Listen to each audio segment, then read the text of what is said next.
Welcome to Great Talk and Entertainment. I am your host, KJ, and this is the YouTube channel where I review movies and TV shows from my favorite superheroes, including Marvel Comics, DC Comics, and much more. Please subscribe to my YouTube channel, Great Talk and Entertainment official channel. Now let's go, baby. Hello, everyone. My name is KJ, and I'm the host of Great Talk and Entertainment official channel, and this is my spoiler review for Sony's Marvel's Kraven the Hunter spoiler review, which is now available on Netflix. And the reason why I decided to review this, because I didn't review it when it was in theaters, but now I finally had a chance to see this, and I'm definitely going to give you my honest opinion about this in a spoiler review. So if you have not seen this, pause this, but before you go, hit that thumbs up button, because that would help my YouTube channel grow. And then go watch Kraven the Hunter, available now on Netflix, and come back and let me know what you think about this. Did you like it? Did you love it? Did you understand it? I want to know. Tell me. But again, this is a spoiler review. But if you have not seen this, be on the lookout. And if it has not, it probably will be posted. My non-spoiler review of Kraven the Hunter, because I would be like the one to convince you to go see the movie Kraven the Hunter on Netflix if you have not. So again, this is the spoiler review. Go check out the non-spoiler review if you have not seen it. So y'all been warned. Now let's get into it. This movie starts off on a cold night in Russia where a bunch of inmates getting transported, including Kraven the Hunter, where he gets transported to a prison. He attacks a bunch of inmates who have a more comfortable jail cell, and the reason is because Kraven the Hunter is a character who is out to get everybody who attacks the wild animals. So he's protecting the animals. And we see a lot of action fight scenes for this, and in this scene, we see him start escaping prison, and he makes it out like a G. He just went in there to take out some goons that are known for hunting, the wild animals in the safaris, like jaguars and lions and bears and whatever you can imagine. Like, they're poachers, they're hunters. That's what they do, and he's out to take them all out. We get a flashback of his teenage days where we see him and his brother Dimitri, and they both get picked up by their father, who lets them know that their mother has passed away, saying that she was weak and she took her own life away. This obviously upsets both Kraven the Hunter and Dimitri. And then we see an almost more current time where we meet Calypso as a young child, and she gets her tarot cards reading, and she gives this potion that helps Kraven the Hunter become Kraven the Hunter, basically. And this woman told her, like, hey, you will find the right person to give this to, and you'll know when. And that's where we see the first time a teenager Kraven the Hunter deal with a giant lion who attacks them. And I I can't get mad because this is like $1 billion project, but the CGI sometimes were so obvious, like it was a digital animal. And obviously, you don't want a real tiger attacking a real person, obviously, but it wasn't that great. But I dig it, and I'm not complaining about it. But this tiger literally rips him to pieces, and that's the fact because the father came and shot the lion. But what they don't tell you is the father shot the lion in the wrong spot, but of course it's his son's fault for being weak. And this lion picks him up and takes the boy and leaves him for dead. But luckily, that's when Calypso sees him and gives him this potion that's made from her family through down generations. And what's interesting is, like, the woman Calypso family is heavily connected to Wakanda, Black Panther, and stuff. And this is why when I read in early reports that they originally wanted Kraven the Hunter to be the villain in Wakanda Forever, versus Namor, and I could see why, but this is obviously Sony owns the property to Spider-Man, in which that includes all the villains to Spider-Man, and it's not a bad thing, but I could see why they were trying to get him as the villain, because again, this is a villain who, messes with Spider-Man and breaks the law and stuff, and Spider-Man has to stop him. So I get it. And again, he survives and he wakes up, and then we see this. This pretty much sets up the story of two sons and the father story, father and son story, and it's about these two not living in their father's shadow. And that's what it's really about. And this is where the story really starts picking up after we realize he's still on the plane, who he's associated with that helps him out in any way. And, he's just stopping bad guys pretty much. You get introduced to many other Marvel characters that is very associated with Spider-Man, including Rhino in this. And I thought it was an interesting take on Rhino. Like, he was kind of like a boss, like a hunter. And that's not really what people remember Rhino as, if you remember the comic books or the old Spider-Man animation shows. But this is a different version and a different take on Rhino's origin story. And this is more of him looking like a real rhino, having rhino skin, rhino nose, but still have a human body. And he's from a whole different country. I remember Rhino just being a musclehead American guy from New York. He used to help the Scorpion guy, but what do I know? They changed it up, which is not a big deal. I wasn't a fan of it, but I like it, and it made sense for this plot of the story, so I'm not too mad about it. And then we see Kraven's little brother, Dimitri. He treats their father treats Dimitri like he's weak. He's not the real son.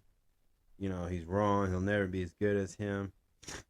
And then the brother gets captured, and now it's up to Kraven to get on a mission, hunt down many criminals who hunt down the wild animals, but also try to get his brother back, because Kraven and Dimitri's father is not going to pay $20 million to Rhino to get his son out. And this upsets Kraven, and he goes on this, and we see these big action fight explosions in different places, from Turkey to Russia, all over the globe that you can possibly imagine.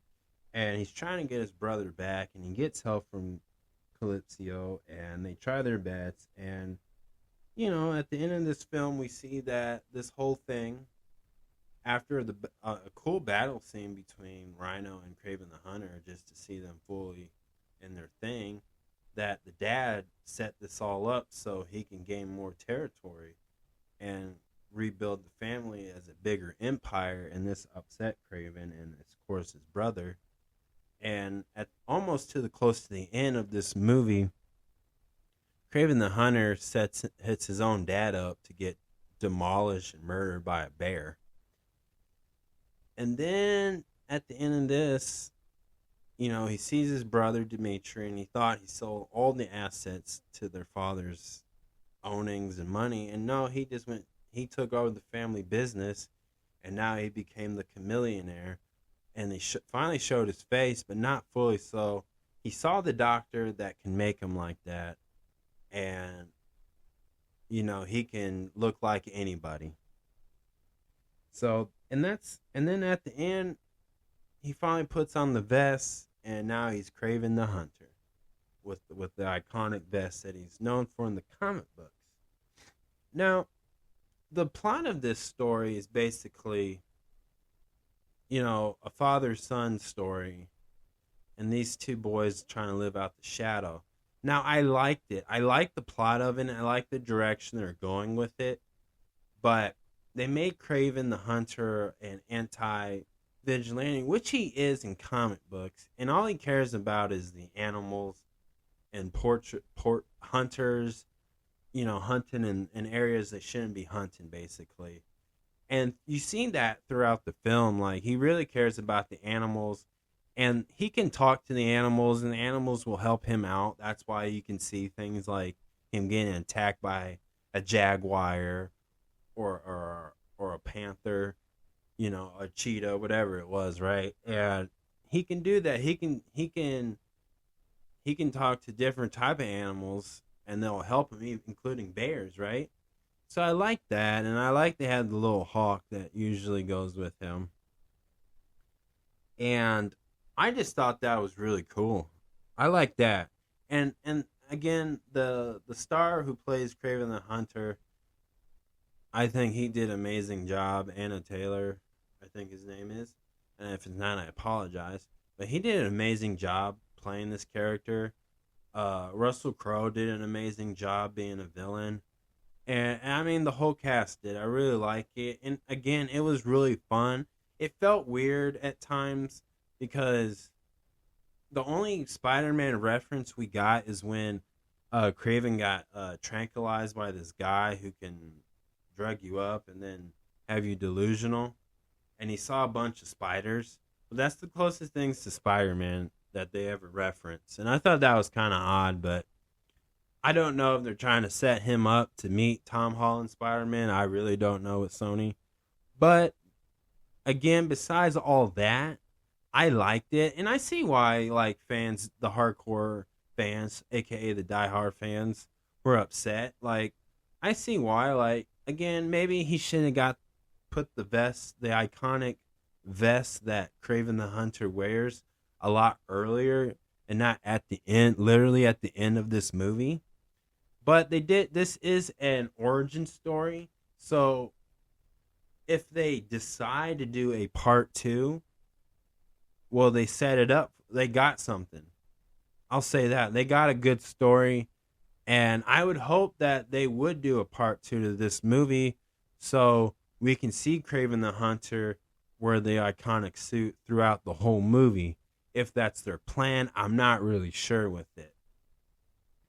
I did like the difference of Rhino in this. I thought it was pretty cool. It's different. It's not my favorite, but it makes sense for this. And it sucks that they killed him off. They just killed the Rhino in this. But I would think that they were going to do something with him. And this would be the guys that Spider-Man would take down, but I guess not. I don't really know where they're going with that.